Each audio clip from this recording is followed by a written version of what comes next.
علیکم السلام ورحمۃ اللہ وبرکاتہ۔ اللہ رب العالمین آپ کو جزائے خیر عطا فرمائے اور خیر و عافیت میں رکھے۔ آپ کی بات چیت اس بھائی سے ہوئی جو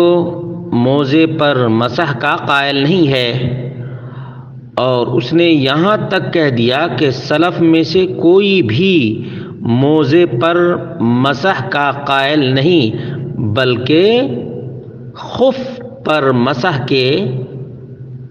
سلف قائل تھے۔ بنیادی طور پر ان کی غلطی نہیں ہے جو موزے پر مسح کے منکر ہیں، بلکہ ان علماء کی غلطی ہے جو لوگ امام ابو حنیفہ کی صحیح اور ثابت بات کو چھپاتے ہیں، لوگوں کے سامنے بیان نہیں کرتے۔ اس کی دلیل کیا ہے کہ امام ابو حنیفہ خود آخری وقت میں اس بیماری کی حالت میں جس میں ان کی وفات ہوئی تھی، انہوں نے اپنے پہلے مسئلہ سے رجوع کر لیا تھا اور موزے پہ مسح کے قائل ہو گئے تھے، بلکہ انہوں نے مسح کر کے دکھایا اور سنن ترمذی کے اندر یہ بات موجود ہے۔ یہاں تک کہ حنفی دیوبندی عالم نے درس ترمذی صفحہ نمبر 335 اور جلد نمبر 1 پر اس کو ذکر کیا ہے۔ حنفی دیوبندی عالم نے اس کو ذکر کیا ہے، لیکن عام طور پر دیوبندی اس بات کو چھپاتے ہیں۔ اسی وجہ سے اس بھائی نے آپ سے حجت بازی کی ہے اور کہا کہ چمڑے کے خف پر مسح کر سکتے ہیں، لیکن کپڑے یا اون یا نیلون کے موزے پر مسح نہیں کر سکتے، حالانکہ مسح کرنا بالکل درست اور جائز ہے، چاہے چمڑے کا موزہ ہو، خف ہو، یا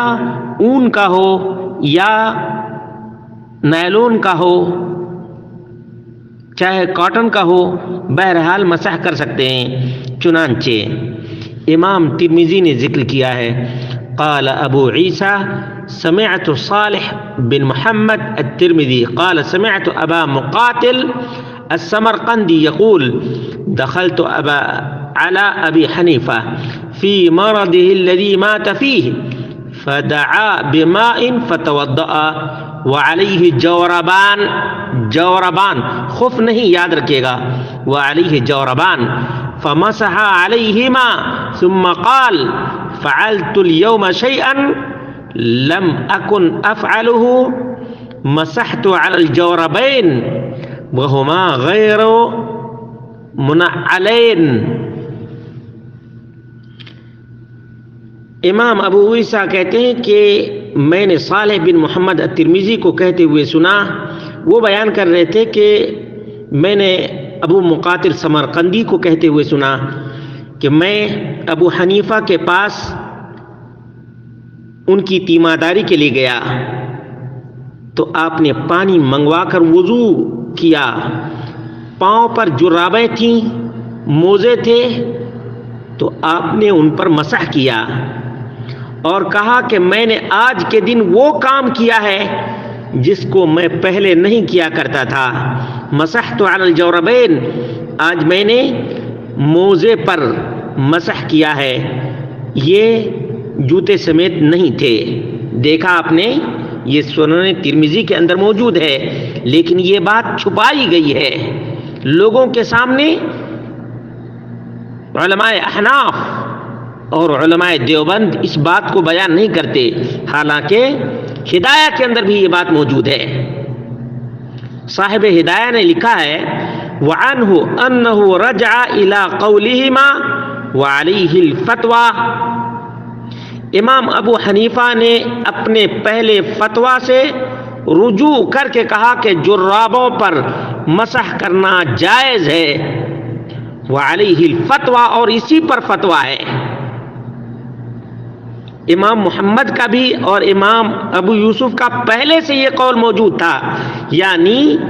آج جو فتویٰ ہے حنفی مذہب میں وہ اسی کے مطابق ہے کہ موزہ چاہے چمڑے کا ہو، اون کا ہو، کاٹن کا ہو یا نائلون کا ہو، بہرحال موزے پر مسح کرنا جائز ہے، درست ہے۔ اب اس جائز عمل پر انکار کرنا کیا معنی رکھتا ہے؟ عدم علم نہ ہونے کی وجہ سے انہوں نے آپ سے حجت بازی کی ہے، ان کو آپ یہ حوالہ جات دکھا دیجئے۔ ہدایہ مع فتح القدیر صفحہ نمبر 139 139 اور جلد نمبر 1 ہے۔ ہدایہ آپ جانتے ہیں معروف مشہور کتاب ہے، بلکہ اکثر علماء دیوبند اور عموماً علماء احناف چاہے بریلوی ہو یا دیوبندی ہو ہدایہ کا حوالہ